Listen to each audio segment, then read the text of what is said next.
Mr.JayJay here, and today I'm gonna be talking about my thoughts on Resident Evil 8. It's based off what I've seen in the trailer, and and just like the certain things that I've heard about the game. Like real quick, what I'm gonna do is just kind of talk about like my base thoughts that I posted on Mina, because I mean that'd be a good way for us to get started. So hold on, let me pull that up. Always so unprepared. Alright. So one thing I would sit here and say, and you'll probably already know this by if y'all watch my channel, you're a regular and you see me play multiple RE games, and I'll be the first to admit that so far I haven't really enjoyed the RE games with the RE engine too much.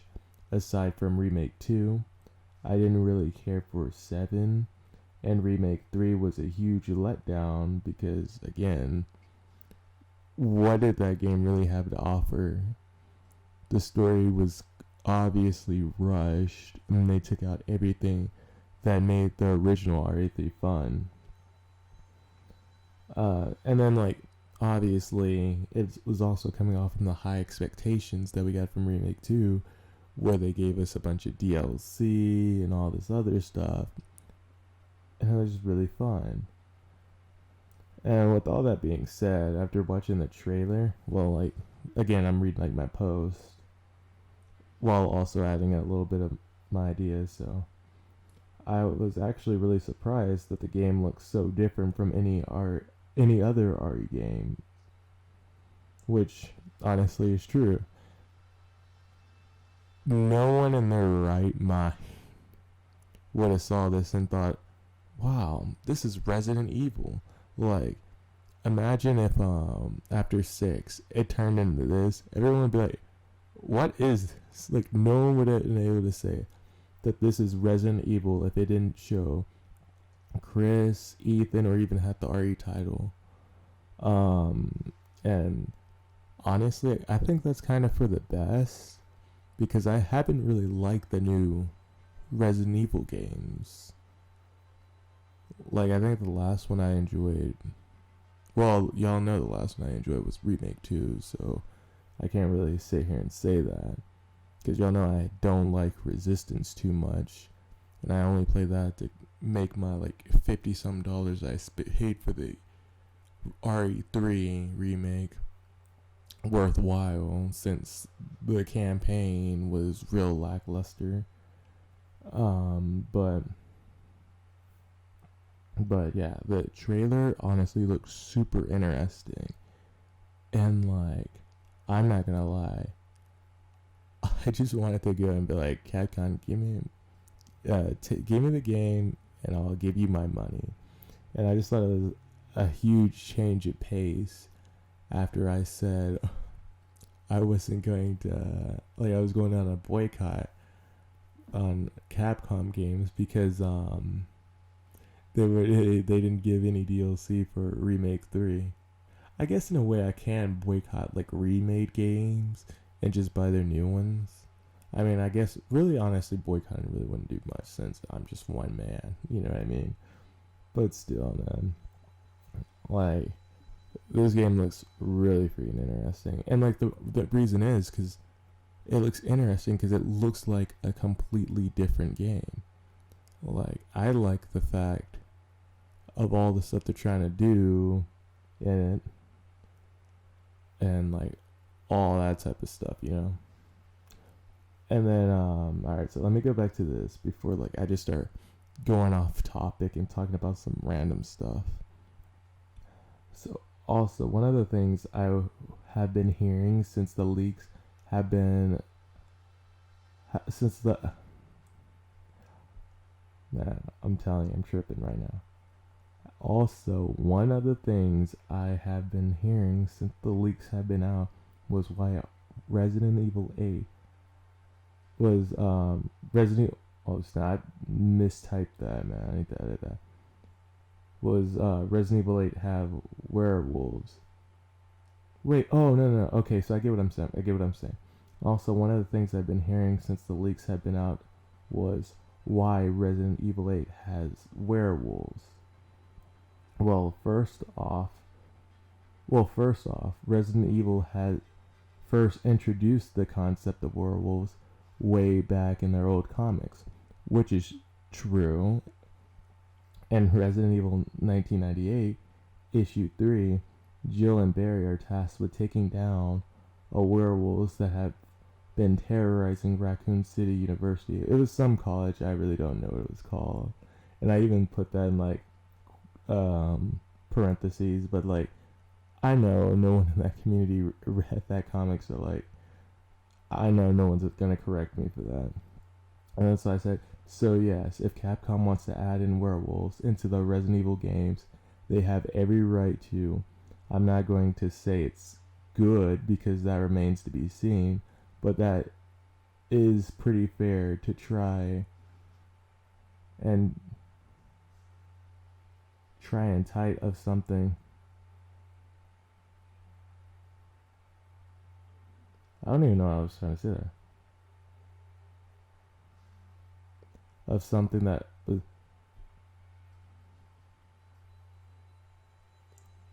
But yeah, pretty much what I was saying. That's still like unfair to try and like hate on something that was an existing thing all the way back in the 90s, you know what I mean?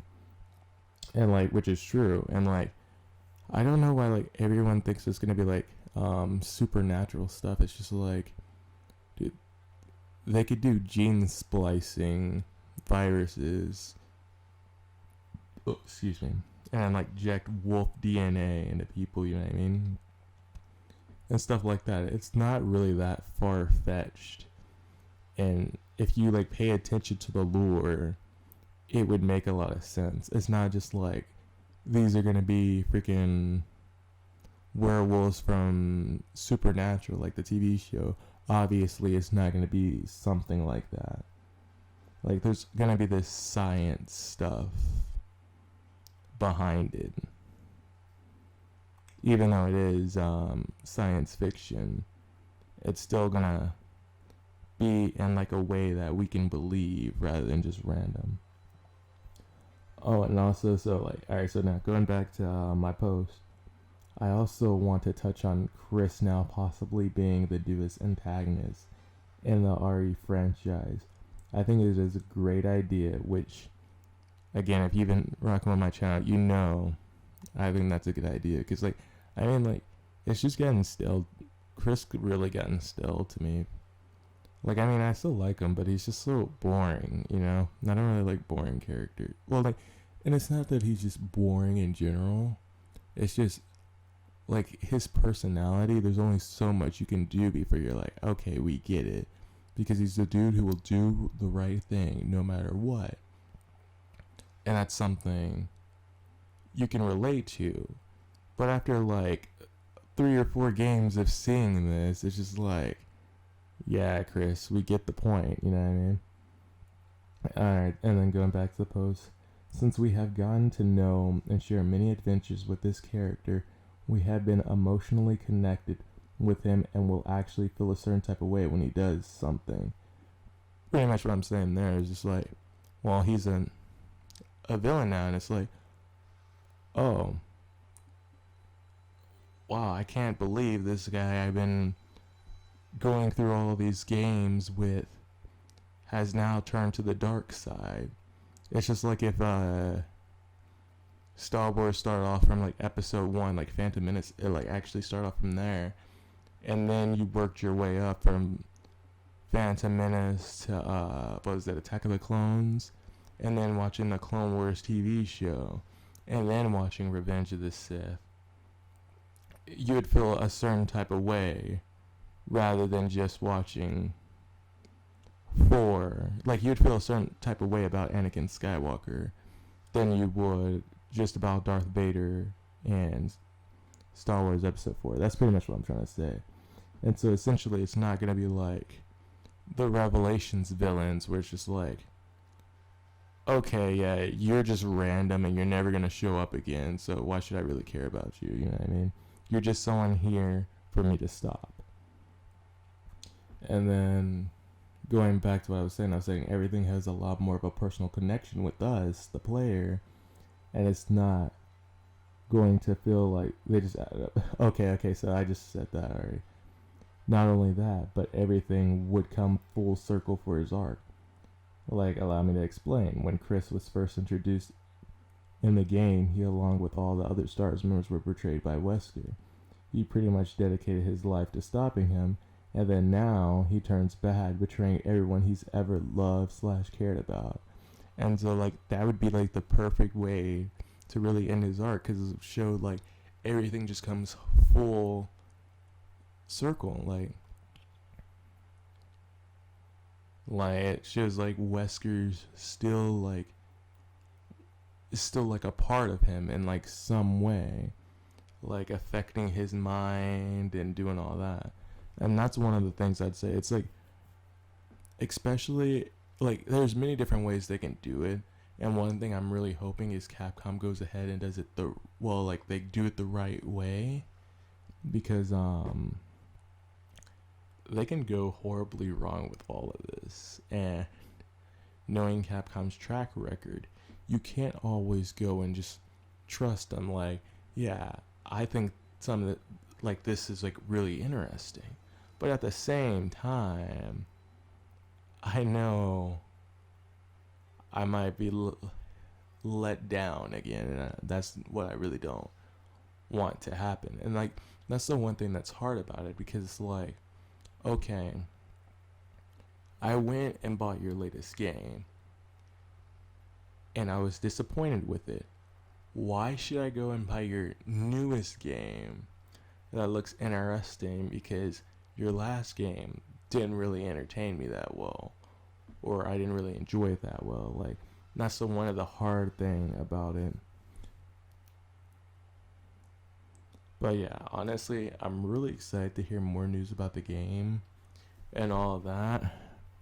I think Claire was in the trailer. I'm not really sure, because, I mean, it did show, like, her hair, but that's cool. And then, like, vampires, I also heard they were going to be in the game, which, honestly, again, they can just explain it with viruses.